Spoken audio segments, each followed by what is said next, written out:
باسم الآب والابن والروح القدس الإله الواحد أمين. أبتدي بمجموعة من الأسئلة. السؤال الأولاني: هل ينفع أنا كبنت آكل لقمة البركة في الوقت اللي ما ينفعش أتناول فيه؟ شكرا.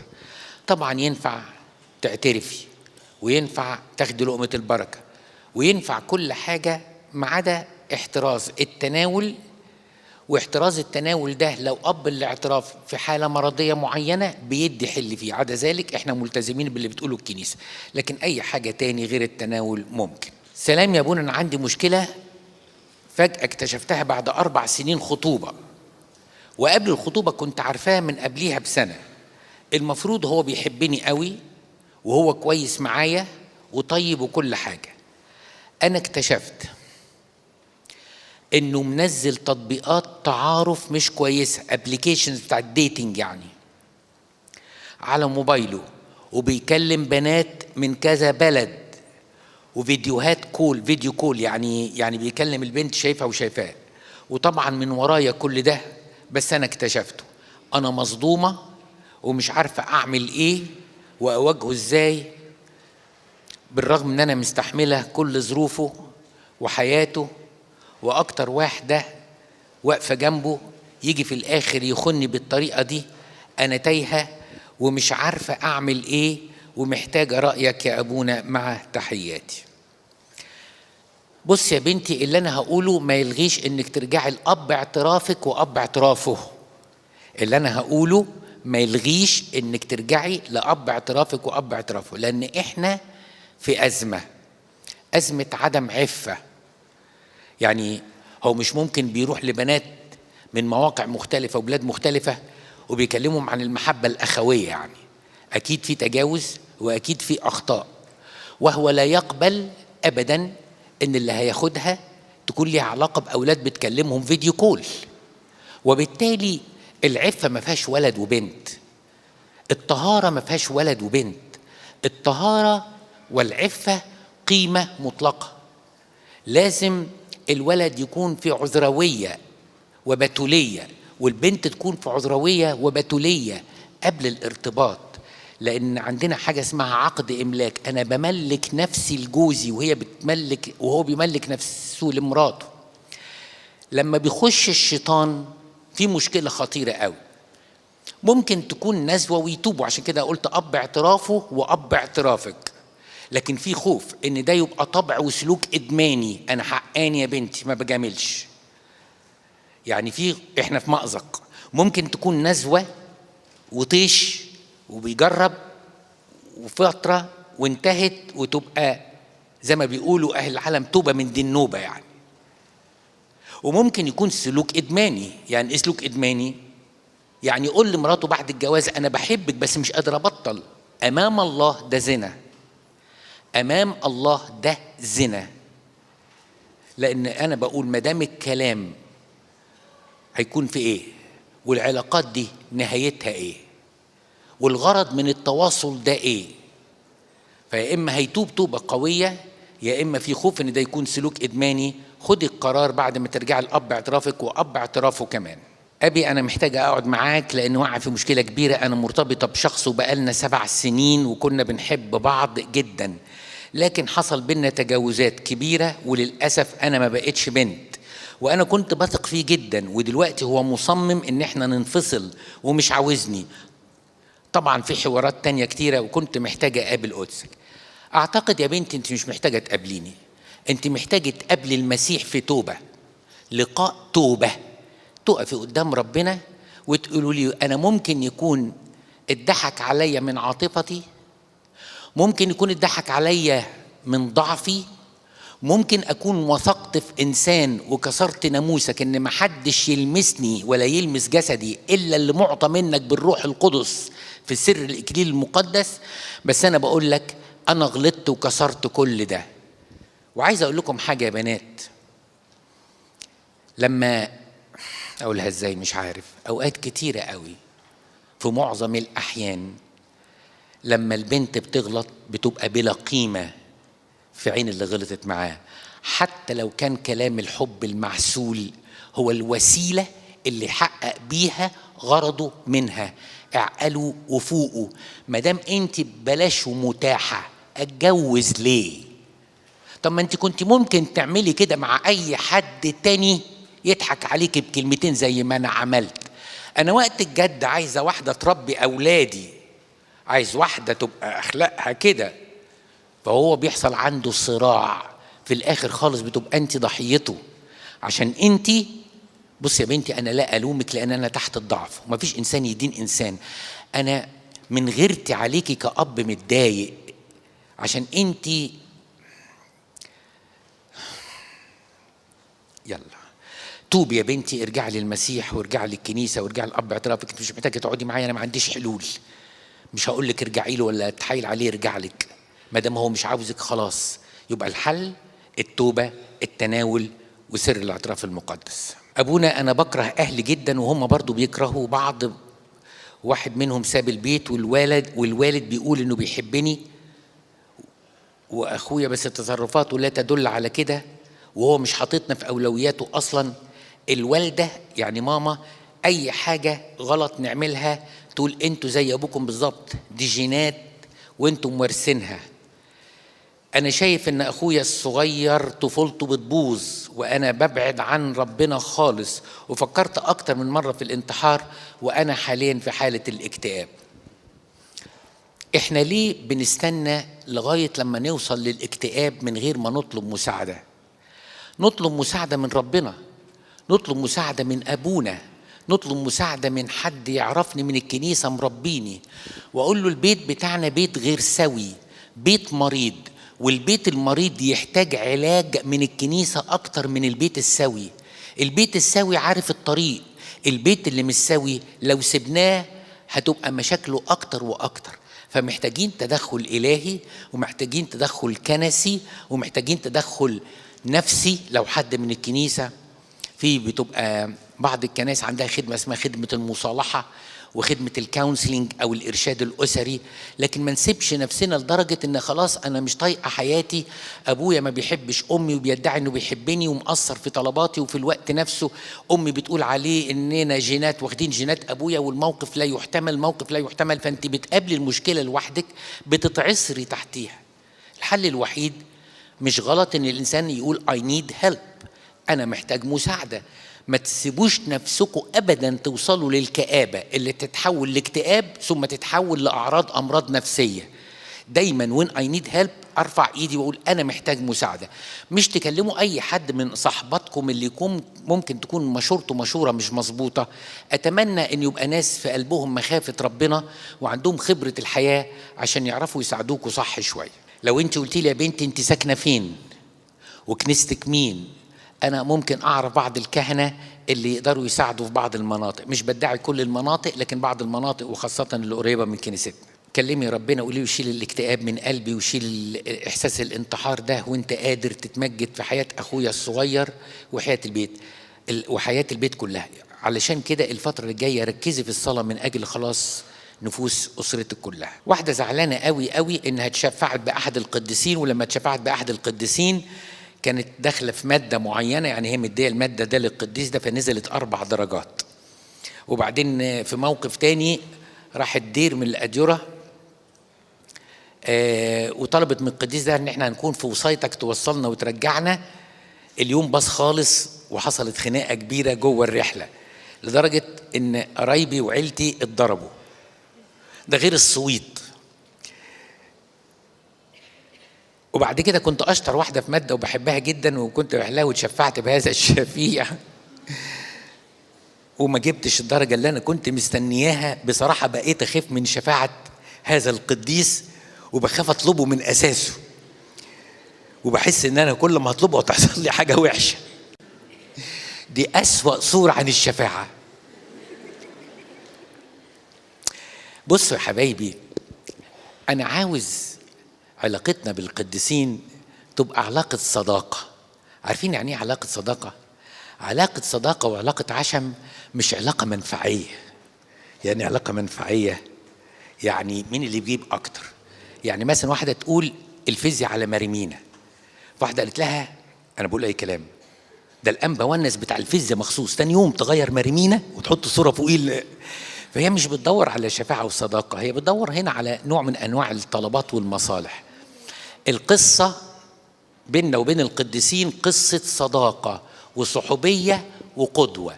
يعني لو انت شفاعتك العذراء، وانا بحب العذراء، مش ممكن هيجي عليا وقت كده ما افكرش فيها. لا يا ترى وانت طفلة في الهيكل كنت بتعملي ايه؟ كان في حد بيضايقك؟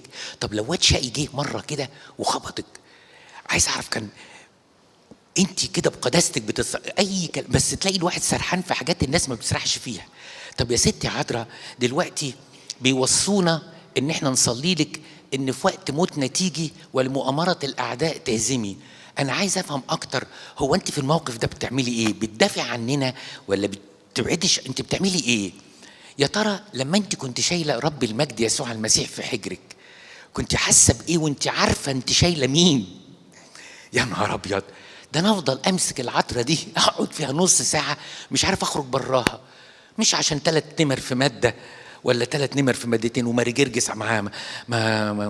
يا جماعه اتعاملوا مع القديسين بصوره، سامحوني يعني، ارقى من مستوى التعامل المادي بتاع الطلبات دي. يعني ما بمنعش انك انت تطلب، لكن مش عايز ان تقول انا خلاص خصمت ماري جرجس. انت مش قد انك تخصمه اساسا يعني ماري جرجس ده راجل حلو قوي وبركه قوي، او خصمت العذراء مريم. لا ما ينفعش يا اولاد. بس احنا مفهومنا ان احنا بنكلمهم في المطلق، بنكلمهم عن السماء، بنكلمهم عن ربنا.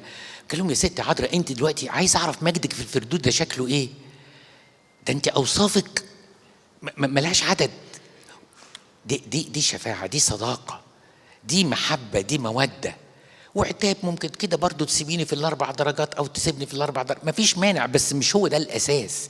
انا متضايق ان ده الاساس في العلاقه بيننا وبينهم. انا عندي كذا سنه من القاهره ومرتبط ببنت كانت اكبر مني ب3 سنين، وهي كانت من بلد من الصعيد او من جنوب مصر، وكنت متعلق بيها جدا، وكانت دايما جوايا احساس ان مش ده اللي انا عايزه وده مش طريقي، وكنت بحب طريق الرهبنه. وطبعا ده كان عامل مشاكل بيننا كتير، لان انا متعلق بحاجتين، بحبها قوي وبحب الرهبنه، وعشان كده كنت متكتف ومش عارف اخد قرار. فانا كل شويه نبعد ونسيب بعض ونرجع تاني، وللاسف كان بينا بعض التجاوزات. المهم بعد 3 سنين ونص ارتباط، وانا كنت في اخر سنه في الكليه، قررت ان الوضع ده مش هينفع ولازم افهم نفسي، وكنا في مشاكل. بالفعل بعدنا عن بعض، وبعدها عني في المسافه عملت لي بعد كده، بعد ما بعدت عنها بلوك في كل حته، وقالت لي ما تحاولش تتواصل معايا باي طريقه تاني. لكن بسبب حب التملك اللي جوايا وتعلقي بيها وتعلقي بالمشاعر الحلوه اللي كانت بتدهاني، فضلت احاول واحاول، وفي نفس الوقت ما سبتش الطريق اللي انا عايزه وهو طريق الرهبنه. وده كان عامل لي مشكله نفسيه. اتخرجت واشتغلت ورحت اخدت كورسات مشهوره عشان افهم نفسي، وبالفعل اتغيرت ونضجت وبدأت أنضج فكريا واركز في طريقي. وربنا دبر كمان أب راهب حكيم مرشد ليا، وماشي خطوات معاه والدنيا ماشية كويس. المشكلة إني ساعات بفتكرها وافتكر مشاعرنا اللي كانت بينا، وأحس بالذنب والندم، وأبدأ أتشكك في الطريق اللي أنا نفسي فيه وهو طريق الرهبنة، وأقول خلاص طالما الشهوة زايدة عندي وبفكر الأفكار دي، يبقى لازم أسيب الطريق ده، وفي الوقت نفسه مش قادر أسيب الطريق ده. وبدأت أتهز بالرغم إن أنا فعلا نفسي في طريق الرهبنة من كل قلبي. أنا مش عارف أعمل إيه وأقدر أنساها إزاي وأركز في طريقي وحياتي، وفي نفس الوقت نفسي إنها تسامحني من كل قلبها على الأذى النفسي اللي عملته ليها، وأنا كمان نفسي أسامح نفسي. بص يا حبيبي، أنت متلخبط شوية، متمسك بطريق. أنا بس عايز أقول لك حاجة قبل ما ابتدي إجابتي. عمر ما كان الزواج طريق للملكوت ولا الرهبنة طريق للملكوت. آسف، الرهبنة مش هدف ولا الجواز هدف، دي سكة للملكوت. فالسكة دي ممكن تكون مناسباك أو ممكن مش تكون مناسباك. يعني بصراحة لو واحد حروبه الجسدية شديدة قوي قوي قوي، وعنده ميل جسدي عالي قوي، وعارف ان دي غريزة طبيعية ربنا خلقها فيه، ويختار الرهبنة، ما ممكن في نص الطريق يتشكك ويقول يا ريتني كنت اتجوزت، ويحارب جوه الدير ويحس انه انجس راهب في البرية كلها والى اخره. فالرهبنة مش فكرة براقة عشان احنا قرينا أنطونيوس وقرينا القديسين كلهم بتوع الرهبنه وحبيناهم، مكاريوس وكل الجبابره دول، يعني امشي وراهم. ما هو يمكن الطريق ده ما يناسبنيش. فاللي انا عايز اقوله ان الرهبنه مش هدف والجواز مش هدف، المسيح هو الهدف. فلو انت هتبقى جوه الدير وبيتوه منك المسيح يبقى الرهبنه مش بتاعتك. ولو انت في الجواز تاه منك المسيح برضو كان الجواز ده محتاج مراجعه، اولوياتك اتلخبطت. فالغرض هو المسيح فقط، بصرف النظر الشارع ده اسمه رهبنه، الشارع ده اسمه تكريس، الشارع ده اسمه كهنوت، الشارع ده اسمه شماسيه مكرسه، الشارع ده اسمه الجواز والخدمه. كلها طرق هتودي لربنا، بس تكون امين مع نفسك. عشان انا خايف انك انت تكون مبهور بفكره فعملت نوع من انواع التسلط مخلياك مش عارف نفسك على حقيقتك ولا الحروب اللي جايه عليك. طيب نصيحتي ليك في ايه؟ الاب الكاهن الراهب لو انت مخبي عليه الموضوع ده تقوله له بنفس التفاصيل اللي انت قلتها، واب اعترافك اللي في العالم تقول له نفس اللي انت كاتبته لي ده بنفس التفاصيل اللي انت كاتبها. ساعتها هيبقى في راي، انا ما اعرفكش وما اقدرش اقول الراي، لكن هيبقى في راي. يا اما دي حرب قايمه عليك بشده عشان ربنا عاوز طريق الرهبنه والشيطان بيمنعك، فممكن تكون حرب، او ممكن تكون اشاره ان الطريق ده مش بتاعك بس انا مش عارف عشان انا ما اعرفكش. وبالتالي الجا للاتنين، الاب الراهب اللي بتتابع معاه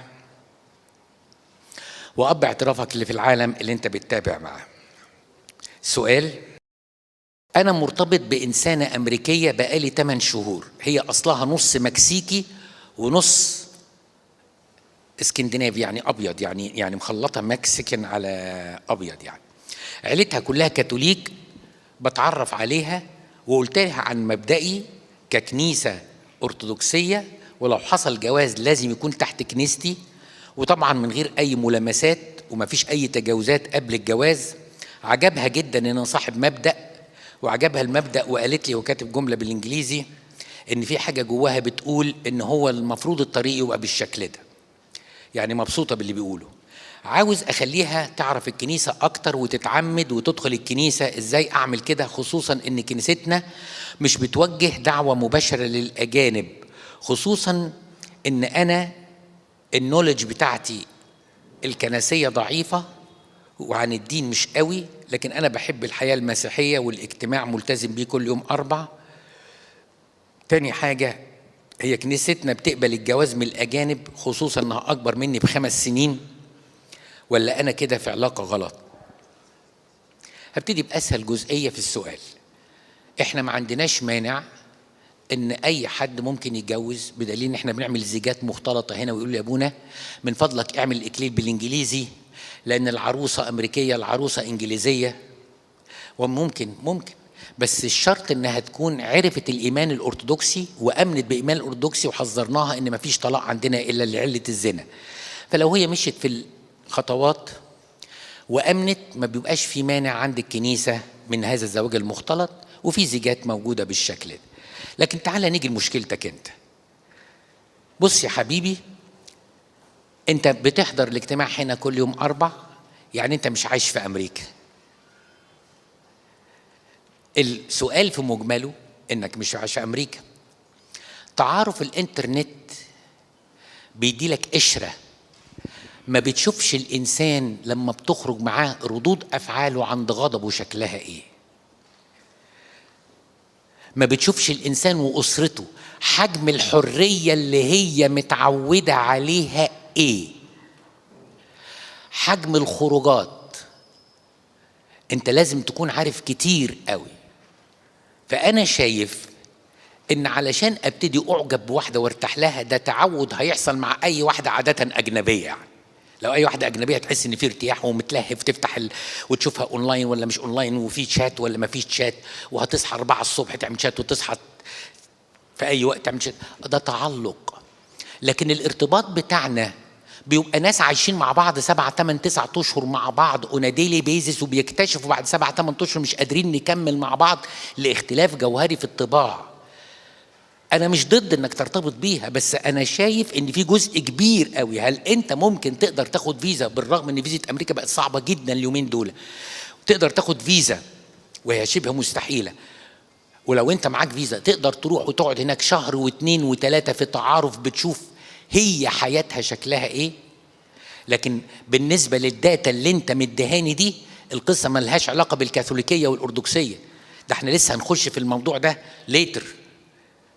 لكن في حاجة أهم، انت مناسب ليها، هي مناسبة ليك، أهلها تصرفاتهم إيه، في الويك إند بيعملوا إيه، حياتهم شكلها إيه. الحياة هي بتقول لك المفروض فعلا ما يكونش في تلامس قبل الجواز. طب هل أنت تعرف إن هي دخلت في علاقات قبل كده في الهاي سكول ولا ما دخلتش؟ في حاجات كتيرة قوي قوي قوي لازم أنت تكون عارفها. فاللي من بعد عن بعد بالنسبة لي ده مش ارتباط، ده انبهار وشعلقة عاطفية. حتى لو سنك 30 سنة بيبقى عندك مشاعر المراهقة أكتر غالبة عليك في اللهفة والتعارف، وفكرة إنها أجنبية وفكرة إنها أمريكية برضو فكرة مش بطالة، يعني حاجة قد تدي لك إحساس بالشعلقة أكتر.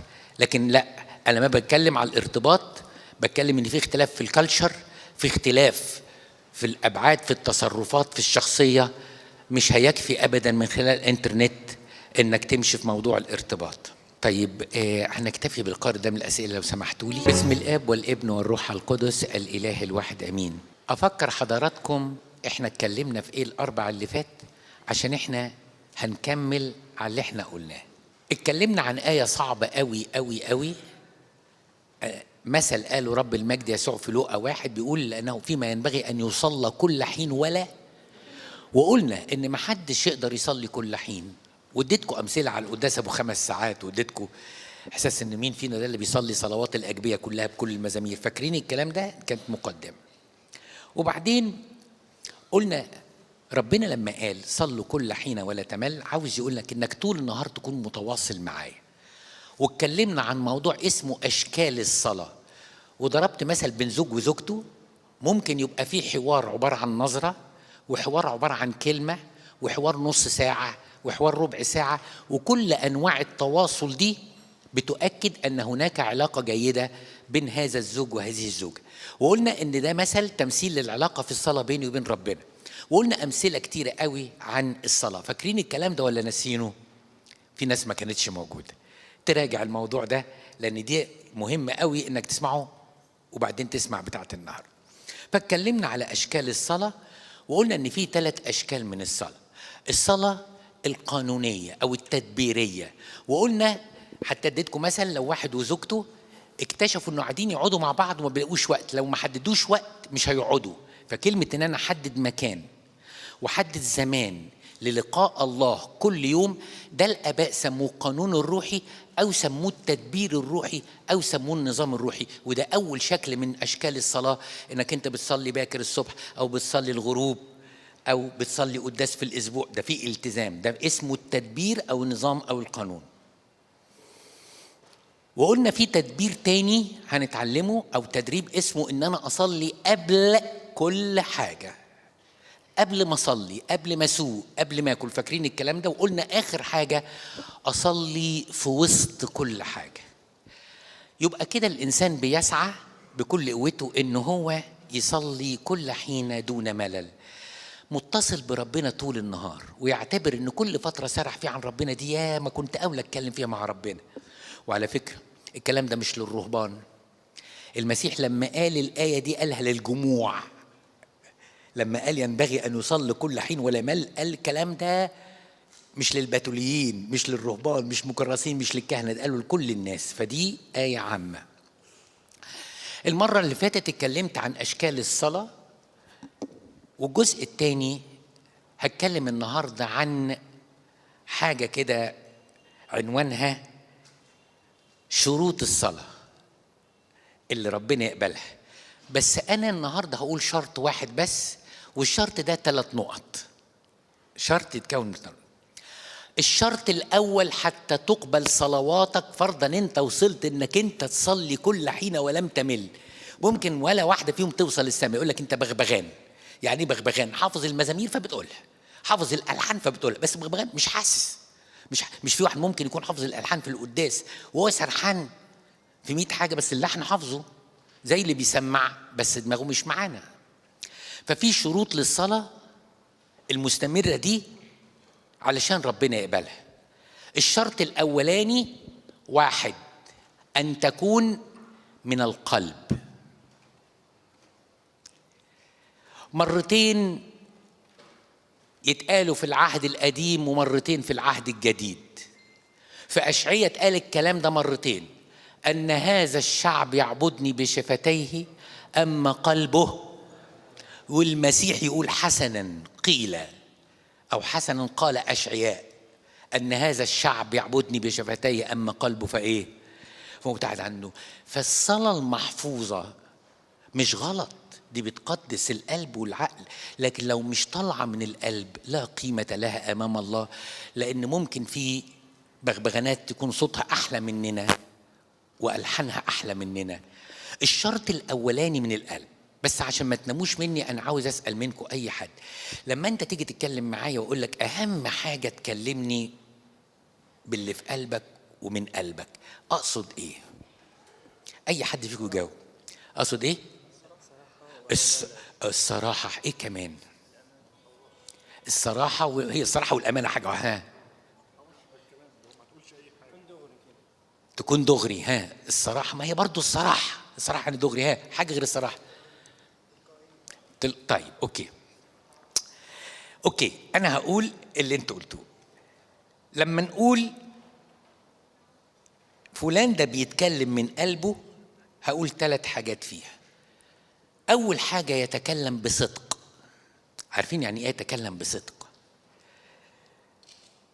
إن الواحد يقف قدام ربنا يتكلم بحقيقة مشاعره.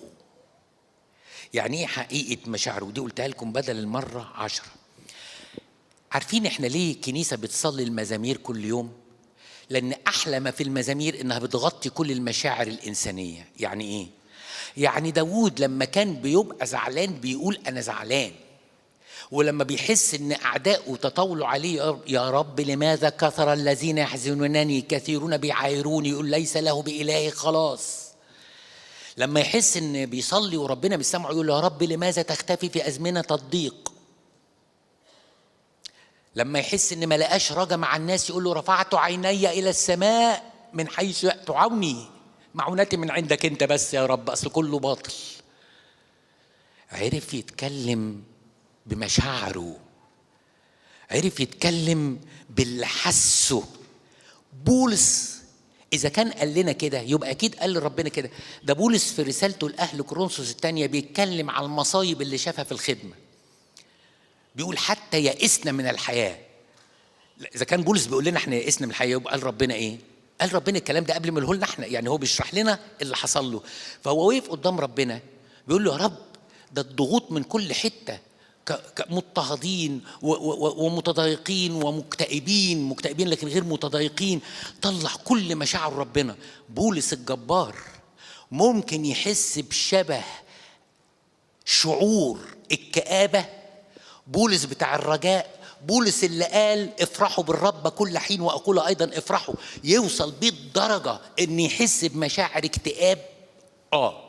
بس الجميل في بولس إنه قال لربنا جوه كان حاسس بإيه.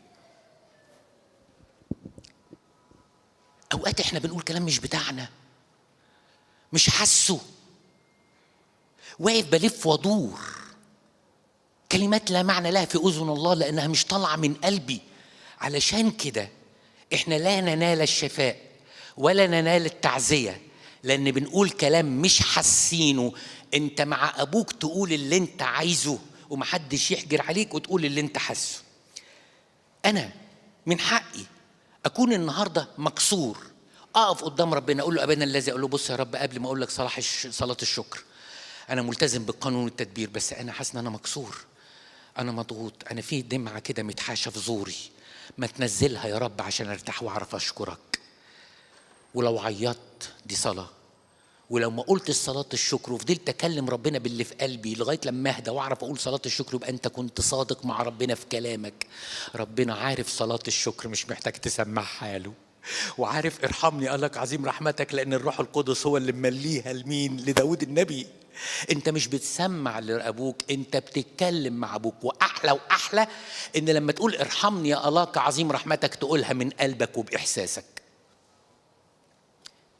بس لازم تتكلم بإحساسك، لازم تتكلم، لازم. يعني البنوتة دي اللي كانت زعلانة من القديس في ال4 درجات وفي الخناقة اللي حصلت في رحلة الدير، أنا لو منها أقف أتخانق وأتكلم بصراحة، رب أنا كنت حاطط عشم في القديس الفلان، وإيه اللي حصل ده، أنا متضايقة وأنا متزعلانة. هتلاقي نفسك هديت وارتحت. نحن لا نتعزى لأننا لا نكون صادقين مع ربنا في الصلاة. خليك صادق، ربنا هيرد عليك. لكن تردد الكلام باطلا كالأمم، أو ربنا يقول هذا الشعب يعبدني بشفتيه أما قلبه ربنا قال يا بني اعطني. وأول حاجة أنك تصلي بقلبك، يعني تصلي بصدق، حقيقة إحساسك، حقيقة حربك. أنتي زميلتها بقالكوا سنين ومتربيين في مدرسة ابتدائي وإعدادي واحد، بس اكتشفتي أنك أنت جواكي غيرة رهيبة لما اشتغلتوا مع بعض، وهي طلعت تعرف أحسن منك شوية إنجليزي واسرع منك في التايبنج. فالمدير بص لكم انتوا الاثنين متعين فيهم، واحد راح قال هرقيك انت قريب وما قالكيش انت حاجه، غصب عنك نار ضربت في نافوخك، ولعت دخان طلع من ودانك، لهيب النار من الانف والفم، نار تنين اتحولت لتنين. انا اللي جايباها، ده هي ما كانتش عارفه، ده اللي مطلع السي في، ده اللي عملت لها الابلكيشن. تعب قوي. حرب غيره. مين فينا ما غارش من اي حد في حياته؟ كلنا وقعنا في حرب الغيره في طفولتنا، في مراهقتنا. اتكلم مع ربنا عن حربك. انا عندي حروب نجاسه، حروب عدم طهاره، حروب اصدقاء شله عارف ان هم سر بلوتي، كل لما اخرج معاهم اعمل كل الكبائر اللي في الدنيا، وعارف ان انا لو سبتهم هبقى زي الفل لان من جوايا بحب ربنا، بس مش عارف اسيبهم. طب ما دي مشكله. ما اتكلم ربنا، اكلم ربنا اقول له اكلم ربنا، قول له العيال بتاعت الناصيه دي اكلم ربنا، قول له حربك فين، قول له تعبك فين. علشان كده في اوقات كتيره قوي نعتقد ان الله لا يسمع. المشكله مش ان الله يسمع، نحن لم نبدا نتكلم بعد، مش هو اللي ما بيسمعش عشان ما بنتكلمش من اللي في قلبنا. طب انا دلوقتي مهزوز داخل عمليه جراحيه ومش عارف نتيجه الجراحيه دي شكلها ايه، اقول انا مهزوز. حكيت لكم على الاب الكاهن اللي كان داخل يعمل عمليه، مهزوز تعبان. يمكن حكيت لناس غيركم مش فاكر. المهم ان لازم اتكلم، يعني تتكلم من قلبك، يعني تتكلم من اللي جواك. انت عندك حرب ان ماما بتميز اختك الكبيره عنك، اقفي اتكلمي مع ربنا. مش حتى صدقيني لو بتتكلمي من قلبك، لو ابتديتي بغيظ هتنتهي بهدوء، بس اتكلمي. عشان كده ربنا قال اهم شرط في الصلاه تكون من قلبك، تتكلم. ولما الكلام يطلع من قلب يطلع بمفردات كتيرة قوي. فاكرين الحكاية اللي حكيها أبونا لؤس داروس على اليوتيوب لما كان رايح يعترف عند أبونا ميخائيل إبراهيم، كان أب اعترافه وأب اعتراف أبونا بشوي كامل. فبيقول له أنت بتصلي؟ قال له بصلي. قال له بصلي من الأجبية. قال له يعني بتصلي صلاة الشكر؟ قال له بصلي صلاة الشكر. قال له بتصليها إزاي؟ قال له زي ما مكتوبة، فلنشكر صانع الخيرات الرحوم الله، وبعدين نشكرك على كل حال من أجل كل حال. قال له استنى، هو دي كده صلاة؟ قال له ما الصلاة تبقى ازاي؟ قال له باحساسك. قال له يعني ايه؟ قال له هتشكره توتاله كده، توتاله يعني توتال يعني على بعضه، يعني اشكرك على كل حال من اجل كل حال. لا لا لا لا لا لا, لا. ما تيجي عند كل حال من اجل كل حال تاخدها واحده واحده. وقال كده باللفظ الواحد في اليوتيوب، تشكره على كيت وكيت وكيت وكيت وكيت وكيت وكيت وكيت. لانك لما هتشكر ربنا على كل حاجه لوحديها احساسك بالشكر هينمو، لانك انت اتعودت تقول على كل حال كل حال. ايه هو كل حال؟ ويعني ايه في كل حال؟ ويعني ايه على كل حال؟ لكن لما بتبتدي تفتتها بتشكر ربنا على كل حاجه، على كل حاجه، على كل حاجه. حد فيكم شكر ربنا ان بيعمل تواليت؟ سؤال سخيف مش كده؟ عارفين ليه بسأله السؤال ده؟ لأن ما حدش فينا بيشكر ربنا على حاجات كتيرة قوي هو مش حاسسها. لغاية لما قابلت إنسان عنده مغص كلوي كان بيتلوه لدرجة بيقول أنا كنت بعض السجادة من الألم والصويت، ألم غير محتمل. ولما بعد 3-4 أيام من العذاب والموت من الألم، لما الحصوة اتحركت ونزلت بقى كل مرة يخش عشان يعمل تواليت يشكر ربنا. بيشكر من قلبه. اصله ايه، مش ناسي العلقة، بيشكر ربنا. الدكتور قال له هنخش ونعمل دعامة، وبعد الدعامة نعمل لك مش عارفين، بعدها بأسبوع ننزل الدعامة ونشوف هتنزل. ربنا نجاه من كل ده بعد 3 أيام ونزلت لوحديها. كل ما بيخش الحمام بيشكر ربنا. يبقى الإنسان لما بيتكلم بإحساسه ربنا بيصدقه، لأن عارف الكلام اللي بيطلع من اللسان شكله إيه واللي بيطلع من القلب شكله إيه. فأول حاجة في الكلام من القلب إن الكلام يكون بإحساسك وبصدق. كلم ربنا في كل اللي أنت عايزه. أسوأ خطية بتقع فيها لا تستحي إنك تقول اسمها قدامه وتقول له نجيني من هذا الشر العظيم. تاني حاجة، لما ربنا بيقول إن أهم حاجة في الصلاة هي القلب وشعور القلب، يقصد بمستوى كمان حلو قوي من حالية وليكم، بس ما نستغلهاش غلط، لأن ربنا مخوف وعادل. هي فكرة إنك تصلي بالدالة. عارف لما أكلمك بالدالة بقبل منك أي حاجة، بقبل منك أي حاجة. في دالة، في صداقة. لو أنت بتتكلم مع ربنا من قلبك هتوصل للدالة. في الدالة دي هديكوا أمثلة يعني إيه الدالة اللي بيننا وبين ربنا ممكن يكون شكلها موجود في الصلاة.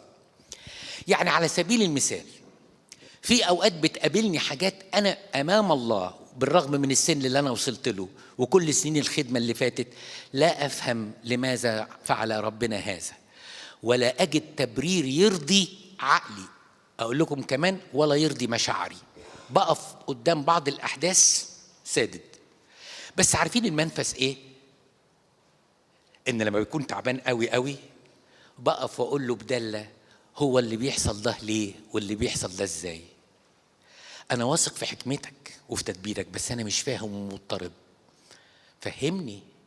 شغليتي إن أنا أسألك وأنت تفهمني، مش أنت أبويا.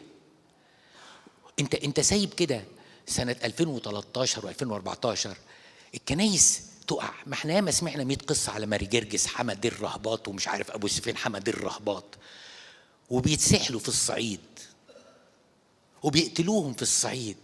أنت ليه بتتفرج؟ وأوقات ليه بتتفرج كده تطلع كأنها بلهجة اعتراض؟ لو ربنا شايف الشعور اللي من قلبي يقبل، لأنه مش اعتراض، هو عدم فهم وجهل. فأنا بحط عدم فهمي وجهلي قدام ربنا وبقول له أنا مش فاهم، فهمني، بس دمي محروق. ببشريتي صعبان عليا ولادي، ببشريتي صعبان عليا بناتي. أنا مش فاهم بيحصل كده ليه. في أسئلة أكبر مني أنا. لما الجد اللي يكون عنده، مش جد الأب عايش والولد الصغير مرض فتاك بياكل فيه وبيغيروا له دم كل 3-4 أشهر ومعمول حسابه انه بعد 10 سنين مش هيكمل معانا، انا ما ببقاش فاهم يا رب. بس بحكم الدالة وبحكم ان انا ابنك اللي مش فاهم حكمتك، انا بطلع اللي جوايا عشان عدو الخير ما يلاقيش فيا اي نقطة شك يشككني في صلاحك، لانك انت ابويا واثق فيك، بس مش فاهم ليه بتعمل كده. ليه بتعمل كده؟ على فكرة ابراهيم عمل كده مع ربنا، قال له أديان الأرض كلها لا يصنع عدلا؟ أنت هتاخد العاطل بالباطل، أتهلك البر مع الأثيم. وربنا يطول باله. دلة وحوار، دلة وحوار. يونان النبي، شوفوا بقى ربنا في الدلة، وانت ممكن تتكلم معاه بدلة لا تخلو من الاحترام، بس الدلة معناها ايه؟ يونان النبي ما كانش عاجبه انه يروح نينوى فهرب، فربنا جابه بحوت وبعدها بشويه بعته تاني. المره دي خاف فراح، بس بعد عنكم من جوه مش طايق اللي بيعمله ربنا. عشنا وشوفنا هيقبل الامم، عشنا وشوفنا هيسامح نينوى، دول ليهم الحرق، مفهومي انا كده. وبعدين ربنا سامح نينوى، هو بقى مستني ربنا يعمل ايه في نينوى؟ فربنا عامل له مثل، زرع له يقطين، عارفين القصه، زرع له شجره تضلل عليه وبعدين موتها تاني يوم، فبعد عنكم دمه اتحرق بقى. يعني انا مستني تتحرق، انا راسي تتحرق وتموت الشجره، فاتضايق قوي.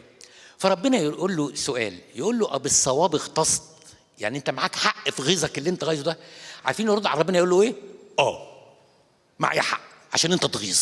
هو ما قالش انت تغيظ، بس هو معنى الكلام كده لما ربنا بيقول لك انت معاك، ربنا بيكلمك بيقول انت معاك في انك تتغاظ، معايا حق ان انا اتغاظ، يعني انت السبب صح. ما فيش معامله غير بيني وبينك، فانت بقول لك وانت اتغاظ صح، اتغاظت وليه حق اتغاظ، يبقى مين اللي غايظك؟ انا. وربنا يطول باله يقول له يا يوناني يا حبيبي، بقى انت مش عايزني اشفق على البلد العظيم السهل نينوى وانت صعبان عليك شجره بنت امبارح؟ ما تفهم يا اخي، ده انا عامل لك المثل ده عشان تفهم. ده ربنا وصل لمستوى مع ابراهيم في المساومه، يقول له لو في 50 بر في سدوم هسامح، لو في 40 هسامح، لو في 30 هسامح، لو في 20 هسامح. ربنا بيسمع يا ولاد. المشكله مش في اذن الله، المشكله في قلبي انا العطبان. لما بتكلم بلساني، ما بتكلمش من قلبي، فكلامي ما بيوصلش. لو اتكلمت من قلبك، وده ايمان الكنيسه، لازم الكلام يوصل ليه. هيتصرف ازاي ما اقدرش اقول لك، بحكمته بمحبته، بس الكلام هيوصل. عشان كده الشرط الاول للكلام مع ربنا، اول ما نبتدي القداس في الانافوره نقول، انتوا عارفين صلاه الصبح دي صلاه مضافه على القداس، لكن القداس كان بيبتدي باول كلمه، اين هي؟ اين هي قلوبكم؟ يعني قبل ما نصلي، هو انت قلبك معاه ولا قلبك سرحان بره؟ ولا انت حافظ القداس بلسانك بس قلبك مش معاه؟ لان الكلام اللي من القلب هيوصل والكلام اللي من اللسان مش هيوصل. يبقى قلنا اول حاجه في القلب هي الصدق، الاحساس. تاني حاجه في القلب هي الداله. في مره من المرات قداسه البابا شنودة قال وعظه اسمها حوار مع الله، لعلكم فاكرينها. فضل يتكلم مع ربنا باسترسال، لدرجة ان بعض الاباء الاساقفة بعد ما الوعظ دي قالها، قالوا هو كان البابا بيوعظ ولا كان بيصلي؟ ده كان بيصلي، لان كل الاسئلة اللي جواه فيها الدلة وفيها العتاب. يقول له طب يا رب انا مش قادر، انت قلت ارجعوا الي ارجع، طب انا مش قادر اجي لك، اضيع يعني؟ اروح يعني؟ طب ما تيجي انت تجيبني زي الخروف الضال. الكلام من أكتر العظات اللي أثرت في الشعب القبطي عظة حوار مع الله، لأنها لم تكن عظة بل كانت صلاة، وهكذا ينبغي أن تكون الصلاة. قلب مفتوح يعي ما يقول وعاوز يوصل لربنا رسالة. احنا قلنا حاجتين في القلب، نمرة 1 الصدق والصراحة، 2 الدالة. مع أبويا بقول اللي أنا عايزه.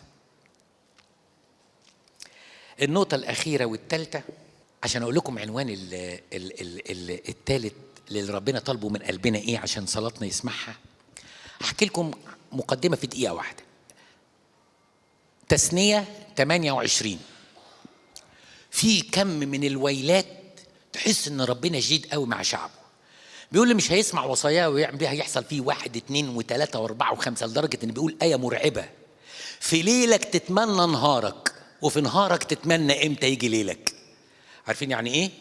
عارفين دي معناها ايه؟ لا ليك راحه في نهار ولا ليك راحه فين. كلام صعب قوي. ربنا الحنين ده بيقول اللي مش هيلتزم بوصيتي في نهاره يتمنى ليله وفي ليله يتمنى نهار. انتوا واخدين بالكم الموقف شكله صعب قوي. دي المقدمه. فبيقولوا له بقى ليه يا رب عملت كده؟ اسمع اللي جايه دي، لأنك لم تعبد الرب بفرح وطيبة قلب. تاني، لأنك ما وقفتش قدامي فرحان. ده أنا ربنا، إزاي توقف قدامي فرحان؟ والأهم لأن مشاعر الإنسان ممكن تكون متغيرة، ممكن أكون حزين النهاردة، ممكن أكون متضايق شوية، لكن طيبة قلب. يعني إيه طيبة قلب؟ بيقول لك عشان انت ما وقفتش معايا بقلب طيب وانت بتكلمني، الويلات لا تتخيلها يحصل فيك ايه من عقوبات. اتاري ربنا حاطط شرط عشان يسمع صلاتي من القلب، لازم قلب ده يكون قلب ايه؟ طيب. طب يعني ايه قلب طيب؟ يعني ايه قلب طيب؟ يعني قلب طيب. تتصوري انت اختي بالجسد وانت اختي بالجسد وانت اخويا بالجسد وانا اخويا بالجسد، واحنا كلنا قاعدين في اوضتين، واحنا 5 ولاد، وبنتخانق على السرير وبنتخانق على الحمام وبنتخانق على حاجات زي كده. وبعدين انا جايب مج جالي في عيد ميلادي، اصحابي في الشركه جابوه لي، انت شربت فيه باستهتار وكسرت ايده واترمى. انا داخل اصلي بس لا طايقك ولا طايقها ولا طايقك ولا طايقه. قول لازم اعمل مطانية الاول. ما تتعبش نفسك، ملهاش لازمة لانها مش محسوبة. طيبة قلب معناه انسان يقف قدام ربنا متصالح مع كل البشرية مهما كان تعبه وألمه. على الأقل ما بيتمناش الشر لحد، على الأقل عنده النية إنه يسامح. علشان كده الكنيسة علمتنا حاجة اسمها القبلة المقدسة في صلاة الصلح. قبلوا بعضكم بعضا، يعني إيه؟ اذهب أولا اصطلح مع أخيك. أنا لا أعتقد إن شماس حافظ الألحان كلها بيصلي القداس كلمة منه واصلة للسماء لأنه غيران إنه بقاله 3 مرات ما دخلش الهيكل وفلان ده آخر أسبوعين دخل الهيكل. ربنا يقبل منه إزاي؟ إزاي واحدة تكون شايلة من واحدة ومن جواها عرفت إن صباحها الجزع وقالت أحسن أنا داخلة أصلي؟ How come؟ مش جاية، مش راكبة مع ربنا. علشان كده كانوا الآباء يقولوا بنتمشى في البرية ننقي أفكارنا من أي حاجة تعطل وتعيق صلواتنا لربنا، لأن أهم حاجة في الصلاة طيبة القلب. تصوري عندها 3 ولاد، الأولاني خبيث والتاني أكثر خبثا والتالت بسيط وعلى نياته كده وهلهلي ومهما اخواته عملوا فيه بيسامحهم. مين أقرب قلب؟ الطيب. علشان كده مش مهم انك انت تكون مصدقة في نفسك انك طيبة، ولا انت مصدق في نفسك انك طيب، لكن ربنا شايف انك طيب. طب شايف انك طيب ازاي؟ اوعى تبتدي تصلي قبل ما تقدم توبة على اي مشاعر سلبية ناحية اي حد من اللي انت تعرفهم. اسوأ حاجة ان كنيسة يكون فيها 2 كهنة بينهم خلاف في الإداريات يتحول لاختلاف نفسي، مش حابين بعض وبيصلوا على مذبح واحد. ربنا مش هيقبل منهم صلواتهم. الشعب هيتناول جسد المسيح لكن ربنا مش هيقبل منهم. 2 شمامسة قاسمين فرق الشمامسة، وده ماسك مجموعة بيعلمها وده ماسك مجموعة بيتخانقوا مين اللي هيلبس في أسبوع الآلام. يا أخي اذهب أولا اصطلح مع أخيك. لو قلبك مش طيب ناحية خليقة ربنا، لو قلبك مش حنين على الناس، ازاي تقف قدام ربنا؟ ازاي نسمع ان في حد نعرفه محتاج ومعهوش فلوس واحنا عندنا فلوس، بس عشان عارفين لو ادينا الفلوس دي مش هترجع لان الراجل حرام، دي 3 عملية مراته تعملها، بس الفلوس بتاعتنا ما نطلعهاش. واقف قدام ربنا واقول له انك انت سترتنا واعنتنا. يقول لك انت ما سترتش على اخوك وما اعنتش اخوك، عاوزني استر عليك ازاي؟ طيبة القلب الطيب يأسر ربنا. القلب الطيب ربنا ما يعرفش يقول له غير حاضر. بس احنا شوية شوية قلوبنا بتقسى والحياة المادية سيطرت علينا. انا رحت في قرية من قرى الصعيد، لقيتهم هناك مش عارفين تمن البيض كام وطبن اللبن كام. ليه؟ لأن اللي عنده بيدي اللي ما عندوش من غير ما يطلب منه، وده التزام. أمال نبقى مسيحيين إزاي؟ إحنا هنستنى إنك تبقى محتاج وتطلب مني؟ ده الأخلاق المسيحية لو أنا عرفت إنك محتاج من قبل ما تطلب مني لازم أكون وفيت اللي ليك. هي دي طيبة القلب الحنين، القلب اللي بيحس بأخواته، القلب اللي بيسامح، القلب اللي بينسى. لكن لما واحد يفتخر يقول لك انا ما فيش حاجه حصلت فيا ونسيتها الانسان، اصلا انا نبي ازرق وعظمي مر وشعري ما اعرفش ماله، وكل واحد يقول الفاظ كده تنفع في الدراما، تنفع في افلام الريفنج بتاعت هوليوود دي ولا مش عارف اسمها ايه. لكن احنا دي تبقى الفاظنا، دي تبقى قلوبنا. واحده كنت بتشتغلي معاها واذتك واتكلمت هتتضايقي، وبدلة وبصراحة وبصدق هتتكلم مع ربنا. لكن لو فضلتي مش قادرة ما تسامحهاش قلبك مش طيب. ايه الفرق بين الطيب واللي مش طيب؟ الطيب بيسامح، الطيب بينسى، الطيب بيحب، الطيب بيستر، الطيب ما يفضحش. علشان كده لو قلوبنا ما بتتكلمش بصدق، ولو قلوبنا ما بتتكلمش بدلة، ولو قلوبنا مش طيبة، ربنا مش هيقبل صلواتنا مهما صلينا طول النهار. من له أذنان للسمع فليسمع.